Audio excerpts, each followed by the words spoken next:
देश और शहर की खबरों के लिए देखते रहे सिटी प्रगति न्यूज। लाइक और सब्सक्राइब करना ना भूलें।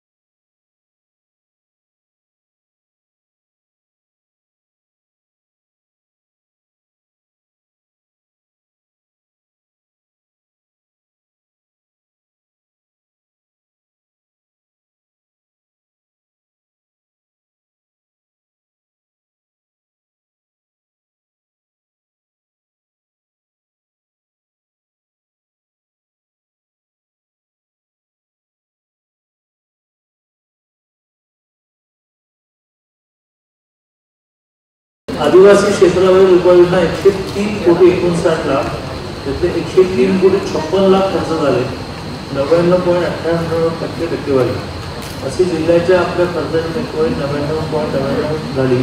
पण मी प्रामुख्याने महानगरपालिका आणि जिल्हा परिषद दोघांना असं म्हणेन की खूप टेंडर वर्क ऑर्डर हे राहिले आहे। आता 31 ऑगस्टच्या आत हे सगळं महानगरपालिकेची जरा जास्त पुढच्या वर्षासाठी जे आपल्याला मिळाले आहेत त्याच्यामध्ये वाढवून मिळाले आपल्याला 79 कोटी आणि 20% वाढ करून मिळाले। त्यामुळे मूळ अर्थसंकल्पीय तरतूद 474 कोटी सर्वसाधारण योजना आतापर्यंत आपल्याला 157 कोटी 98 लाख मिळालेले आहेत। पण मगाशी म्हटल्याप्रमाणे आचारसंहितेमुळे यातला 1 रुपयाही खर्च झाला नाही। उद्यापासून सगळ्यांनी कामाच्या याद्या द्यायला सुरुवात करा। 10 ऑगस्टपर्यंत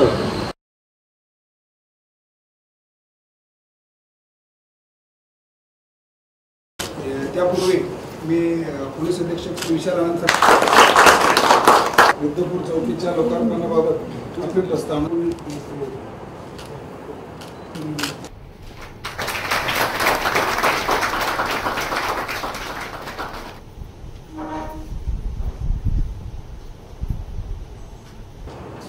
विद्यापुर गांव जो शिरकेट पुलिस स्टेशन और मोशी तालुका के अंदर में आता है, ये महानुभाव पंथों की ज़मीन करके माना जाता है, विदर्भ की काशी करके माना जाता है। इसमें हर वर्ष काफ़ी भाविक वहाँ पे दर्शन वगैरह के लिए आते हैं। वहाँ पे मिश्रित पॉपुलेशन रहने की वजह से भी कायदा और सुव्यवस्था के दृष्टिकोण से काफ़ी सेंसिटिव जगह माना जाता है। इसी को लेके डीजी ऑफिस ने 2012 में वहाँ पे पुलिस चौकी सैंक्शन किया गया था। विद्यापूर गावामध्ये जी लोकांची मागणी होती तर ती पूर्ण झाली आणि एक चांगलं पोलीस स्टेशन या ठिकाणी सुरू झालेलं आहे। आत्ताच प्रास्ताविकात सांगितल्याप्रमाणे बरेच दिवसाची मागणी होती, पण प्रामुख्याने जागा उपलब्ध होत नव्हती, त्यामुळे हे सगळं थांबलं होतं।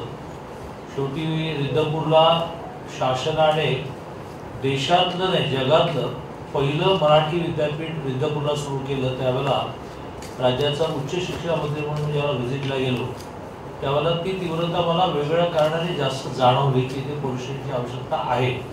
माझा नेहमीच प्रयत्न हा राहिलेला आहे की कायदा सुव्यवस्था जर नीट राहायची असेल तर आपल्याला पोलीस डिपार्टमेंटला बळ दिलं पाहिजे। 20% जिल्ह्याच्या नियोजनामध्ये वाढ करून मिळाली, ती 79 कोटी आहे। त्यामुळे ह्यावर्षी आपला जो प्लॅन तयार झाला तो 600 कोटी 59 लाख असा झालेला आहे, ज्याच्या अंतर्गत त्याचं डिस्ट्रीब्युशन केलं आहे। सगळ्यात जास्त पैसे हे कृषीवर खर्च करावेत असं आम्ही ठरवलेलं आहे आणि नागरी क्षेत्र हळू वाढत चाललं, नवीन नवीन नगरपालिका होत चालल्या, त्यामुळे नागरी क्षेत्र कृषीवर 46 कोटी 96 लाख आणि नागरी क्षेत्राचा विकास 88 कोटी 84 लाख असे दोन मोठे हेड झालेले आहेत। खालोखाल आरोग्य आहे 58 कोटी वगैरे वगैरे।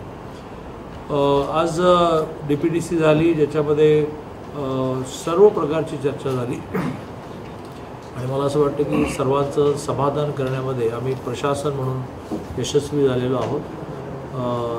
अपुऱ्या माहितीच्या आधारे बोलण्याचा प्रयत्न झाला, त्याची माहिती लगेच आपण करेक्ट केली. नाविन्यपूर्ण असं वाटलं की त्याची फार खिरापत वाटली गेलेली आहे.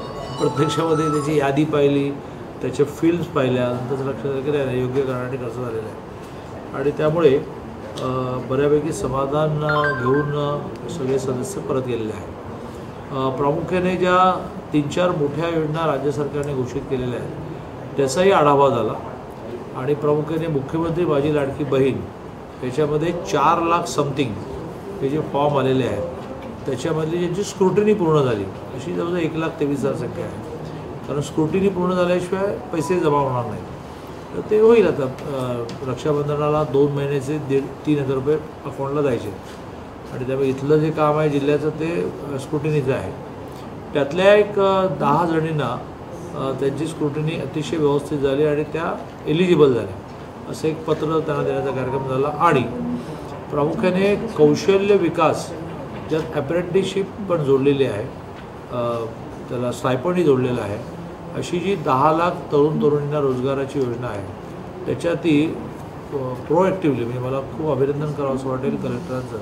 तर मी आता सोलापूरहून आलो, आणखीनही पुणे बिणे सगळ्या ठिकाणी फिरतो आहे. पण ह्या योजनेची एवढ्या लवकर 3-1 हजारच्या आसपास नोंदणी आणि त्याच्यामध्ये सुद्धा जवळजवळ 200-300 जणांना नोकऱ्या हे अभिनंदनीय आहे. 10 लाख तरुणींना या स्कीममध्ये महाराष्ट्रामध्ये नोकऱ्या द्यायच्या. त्यातल्याही ज्यांना नोकऱ्या मिळाल्या म्हणजे 6 महिन्याची एका अर्थाने ट्रेनिंगशिप मिळाली त्यांना त्याचं पत्र देण्याचा कार्यक्रम या DPDCमध्ये झाला.